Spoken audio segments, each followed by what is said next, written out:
Okay, guys, so good afternoon. Welcome to this video looking at gold and Bitcoin because of the economic stimulus package that was presented by Joe Biden for the first time yesterday. Now, he's proposing an additional $1.9 trillion to be pumped into the US economy this year, after March, once the current stimulus packages start to fade out of the US economy, and there needs to be additional support to generate growth, employment, and high levels of inflation. So what's really interesting about this whole situation, guys, is that what Joe Biden is trying to do is double the working minimum wage to $15 an hour from $7.50 an hour. So doubling minimum wage. Now, why this is very important is to understand that the US at this moment in time has a very high debt to GDP ratio. So that basically means that over a long period of time,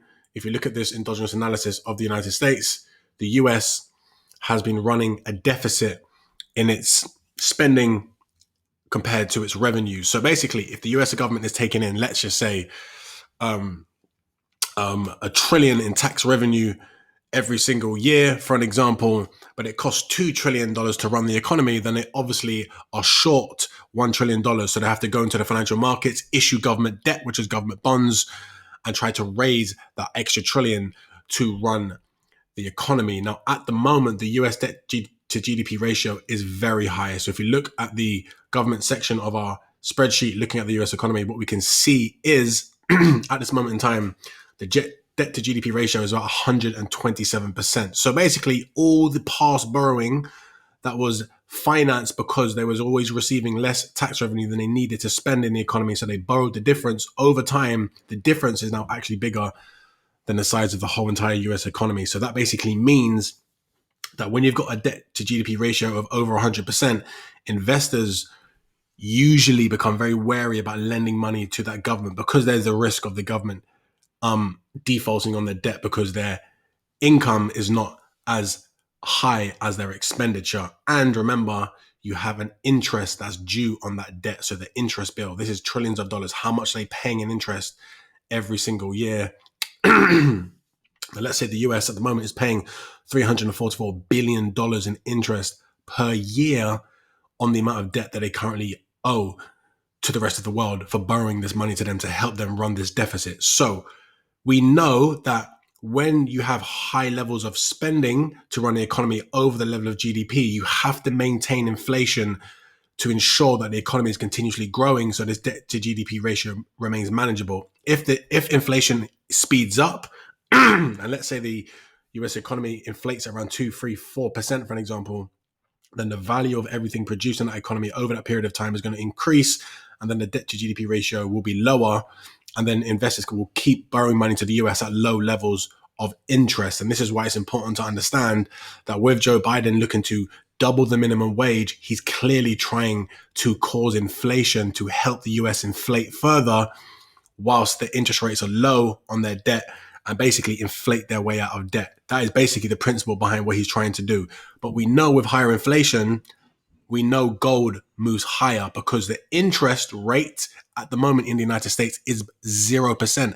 And this needs to be 0% because the government needs to be able to borrow at low rates of interest to help the economy come out of this pandemic, which is why the Federal Reserve has slashed interest rates to zero to get the economy out of this pandemic situation, help spur growth, jobs, employment, and inflation and GDP growth to manage that debt to GDP ratio. But we know when you look at the 10-year government bond, so this is interest paid on government debt per year minus inflation, gives you the overall interest paid on the government bond when you take out the risk of inflation. And at the moment, it's actually negative.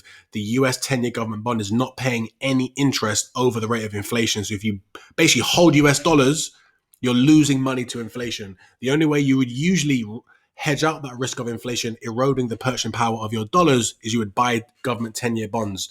And if the interest on the 10-year bond is, say, 3% and inflation is running at 2%, then your dollars have held their purchasing power. They've actually increased its purchasing power by 1%. But at the moment, interest rates in the United States are 1% on the 10-year government bond. But if inflation is running at 2%, then of course your money's losing 1% of its value per year. And that's why investors are flocking into gold, which is going higher as that hedge against that inflation risk. So as I've shown you before, in 2020, when interest rates were being cut by the Federal Reserve to help the government borrow money at low rates of interest and help economic growth return, we've seen gold go up last year when the Feds started to cut rates.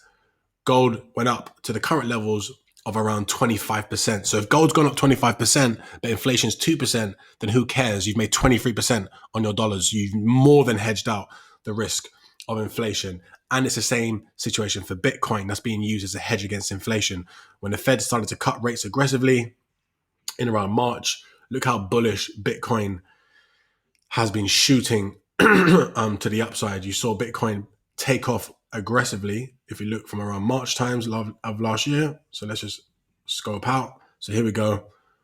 From around March, look how much Bitcoin flew up at the same time. So Bitcoin went up currently, 800%. So there you go. You can see now the correlation between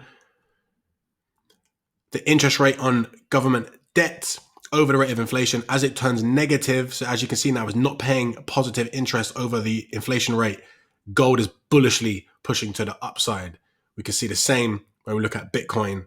When we look at the Bitcoin analysis, we see exactly the same situation. Again, look, interest rates start to get cut aggressively.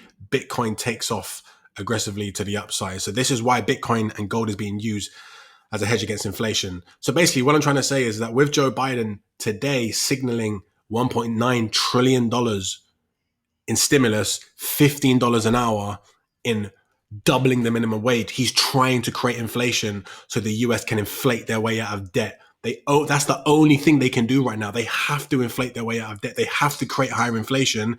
And this is why the Fed's saying interest rates will remain at zero for the next 3 years. And they're willing to allow inflation to overshoot, because if inflation picks up, then obviously if the value of everything being produced in the country is inflating, then that means the total value of GDP is getting higher, and then the debt to GDP ratio can come lower, and basically the US will be seen as a less risky place to borrow money to, but they have to borrow money to get the economy growing. So that's why we should continue to buy gold. We should continue to buy Bitcoin as our hedge against inflation. Now, of course, nothing moves up in straight lines. You get pullbacks in price like you've seen here. You get periods where markets can pull lower before pulling to the upside, especially with gold. You've seen this earlier on in the year. I can give you plenty of times when gold did exactly this in the last 2 years when gold has been bullish. So let's have a look. You can see that gold here had a nice little pullback, very similar to this period here. You see the same situation play out again in this period here, where you get these pullbacks in price.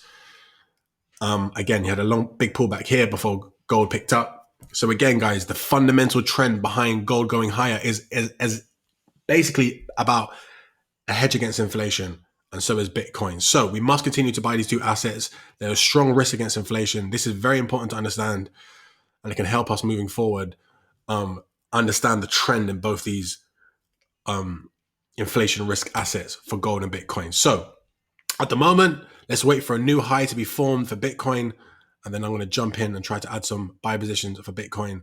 And this is why all the analysts are saying Bitcoin could go up to 50,000 a coin, 200,000 a coin, because it's now being used by the institutional market as a hedge against inflation, where the run in 2017 when Bitcoin was so strong was all built by retail investors, but for the first time, it's now the investment community. And gold has obviously been a hedge against inflation going back since the beginning of time. So, hope that makes sense, guys. And that's our analysis on gold. Thank you for watching.